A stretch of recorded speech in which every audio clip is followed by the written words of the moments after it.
Gusto mo bang mag-improve ang defensive skills mo? Ba't di mo subukan tong tatlong defensive drills na to? Intro, pasok! Maybe look the other way. I wanna know, so I'ma let it play.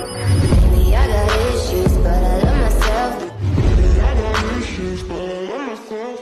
Ang first drill nga natin ay open up cross step. Ito nga pala yung madalas na ginagamit ng NBA player para mas makahabol sa pagdepensa sa kalaban. Pag nasa dulo na nga tayo ay mag-i-sprint back tayo. Ang next drill nga natin ay open up two laterals cross step.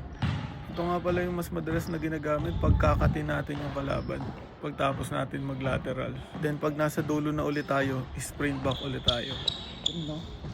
Then yung last drill natin, open up, sprint and cut.